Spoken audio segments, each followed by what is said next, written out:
at first we said like, oh yeah, I think we all know what we're writing, but especially for the Vote Forward people, I know I had these templates where you get these things where you get to fill in a bit about like, I vote in every election because, and I thought I knew what I was going to write, but as other people were sharing both what they personally were writing and what felt meaningful to them, and also there was one person who shared some tips from research that she'd done about what works and actually what resonates with voters. We were like, ooh, that sounds good. And then I think all of us ended up kind of updating or tweaking what we were writing.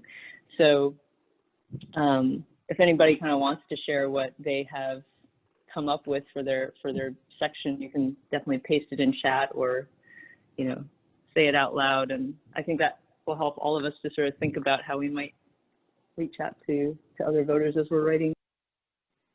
Well, I'm doing this for the first time, and I'm also doing the Vote Forward thing. So I guess what I came up with, and I'd love feedback on, because having never done this, I have no idea if this is an effective way to go, is I put, because actions at local, state, and national levels affect each of us, and we all have a right to help choose who we want to represent us in government. Nearly 100 million Americans don't vote, and that's almost half of eligible voices going unheard. Please don't let others speak for you. Yes. Oh my God, I love that. Can you type that in the chat? Amy's just going to take that and be done. I think Kevin has done our writing for us. I think I might. Thanks, Kev. That's amazing, Kevin. I love that. Wow. A couple of other tips I heard from people is that if you happen to have a blue pen and if you can press hard when you write, it makes it a little more obvious that it was a real human being who wrote it. So I just realized I should grab a blue pen, so I will be right back. Let's see. When I was answering, I was trying to think about this before we got on this call, but I wrote, every vote counts. Having a voice is important. It's my right and responsibility, and creating change starts with me. Oh, so that's nice. No, I really like that, Amy. I love that. Mm-hmm. It's really okay. Good. I won't feel as shy about it. Can you share that in the chat too? Yeah, share all of it. One thing I was writing on a couple letters when I started doing this in July, but then I kind of did a little bit of, Googling research and changed tactics, is I wrote something about civic duty, and part of it asked, part of the Vote Forward format asks to share my story, and I'm like, okay, what story should I tell? I wrote about, very briefly wrote about my great uncle who fought in World War II, so thinking about all he fought for, and that I almost owe it to him.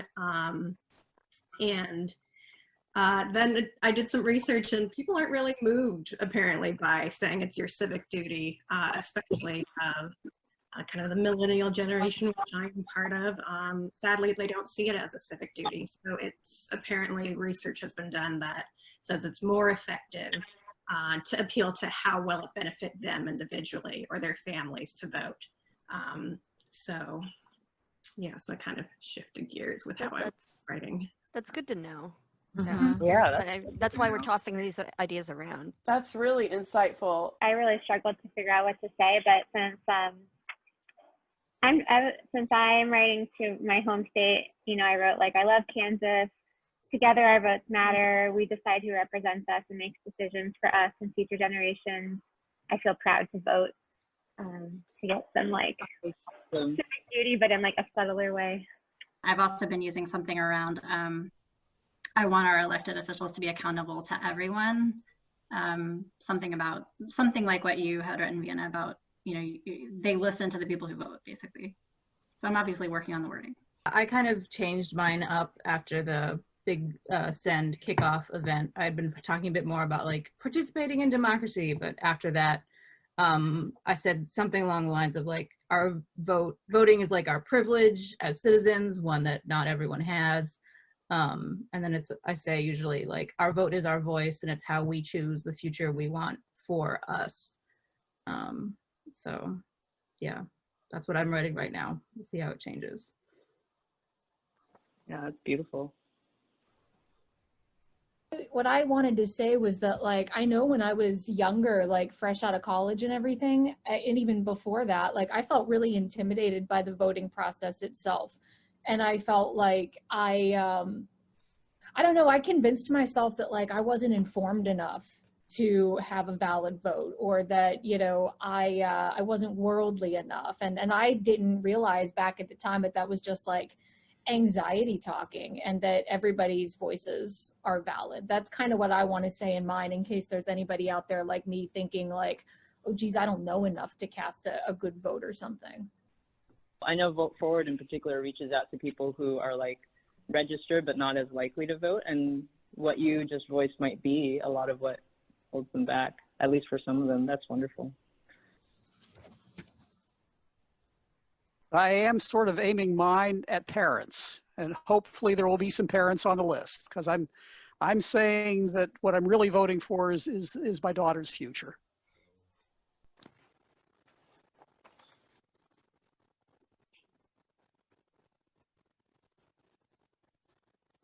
I came up with a new one based on what Kevin wrote and what Emily shared, so I put it in chat in case anybody has suggestions on how to tweak it.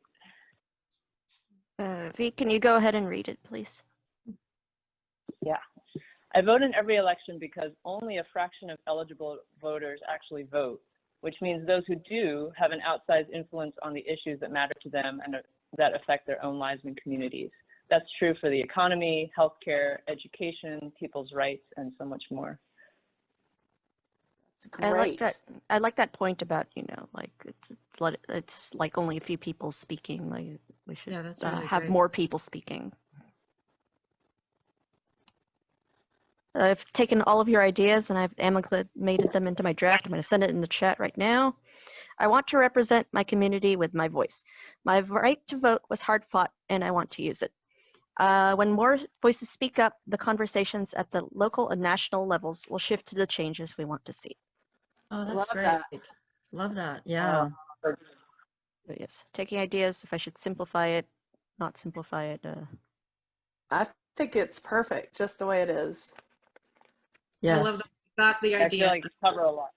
of the vote being hard fought and people, you know, gave up a lot to protect your vote, but it's still being about, I want to use my vote. So it doesn't really, you know, just get to high level ideas of civic duty, even though it captures that idea a little bit. Yeah, just trying to scale down. Like we're appealing to, you know, people who might feel disenfranchised or might feel like it doesn't matter. So like just try to push it on their what they want.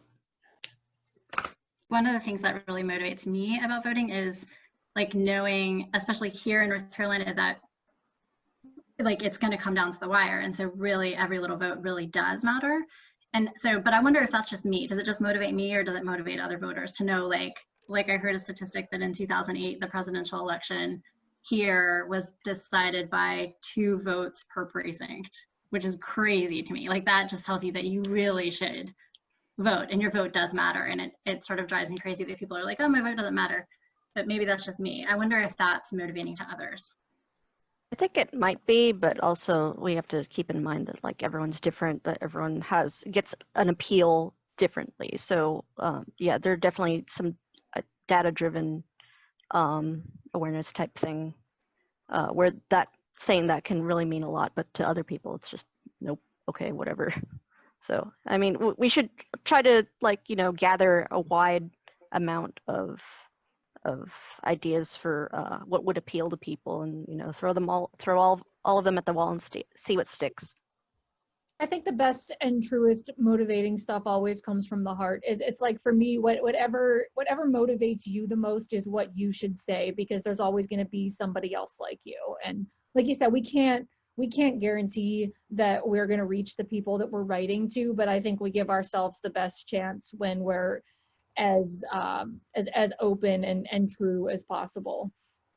That's definitely what I'm doing in mine.